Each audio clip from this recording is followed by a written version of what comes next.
So there's a lot of different ways to present the gospel, and one of the ways is through sharing a relatable story so people can kind of connect the dots. And one of those stories is, one of my favorite stories like that is from my buddy named Eric. And Eric really wanted this bright, white, fresh shirt.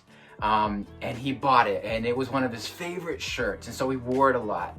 He was a younger kid, used to wear it around, show it off, tell everybody, that he had this shirt. He loved the shirt.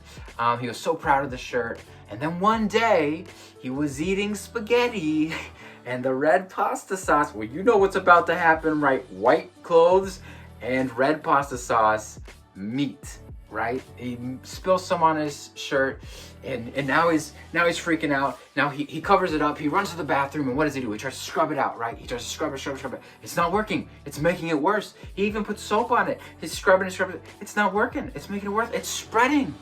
Everything he's doing is not working, and now he has an even bigger stain on his shirt. And so he walks around, and the shirt that he was proud of and showing off, and now he's hiding it. He doesn't want anyone to see he's covering it up.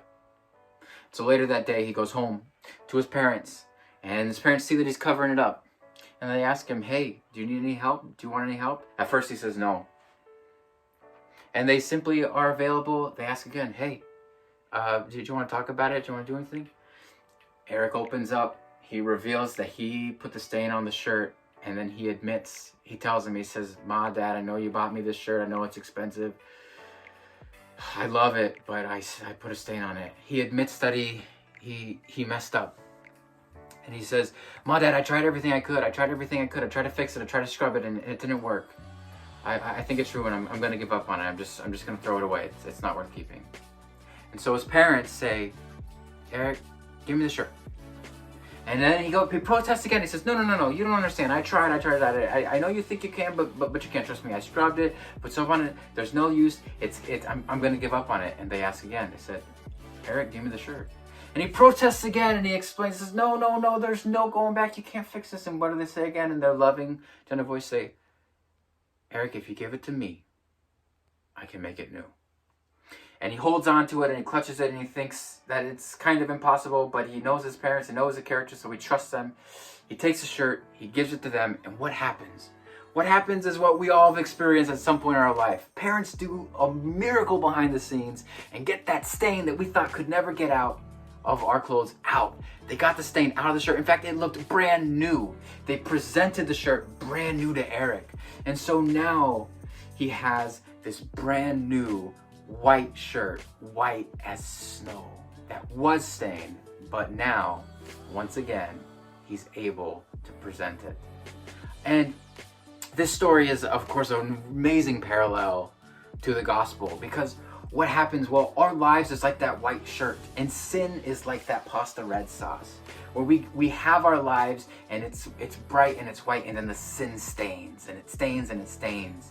And there's nothing we can do to get out. In fact, the more we work hard, we ourselves try to get rid of it, try to follow procedures and do it in our own strength, the worse it gets. Often it spreads. It gets even worse because we're not designed to. We can't do it on our own. And then we cover up, and then we isolate.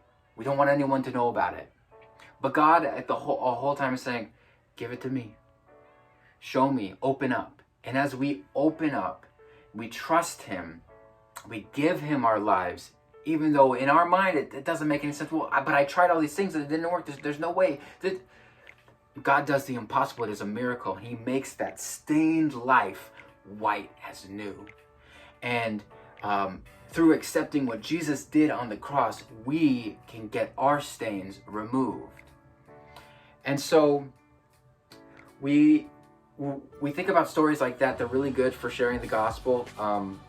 I love to share things like that. There's all different ways, but I hope that that's a way that bless you, that maybe you can use when presenting the gospel to some people. Never reject the scripture and the word itself, because it's powerful as well. But sometimes when we're talking to different people, the Lord's able to use different formats to talk to people. So I hope that helps. Hope you're blessed. Bye.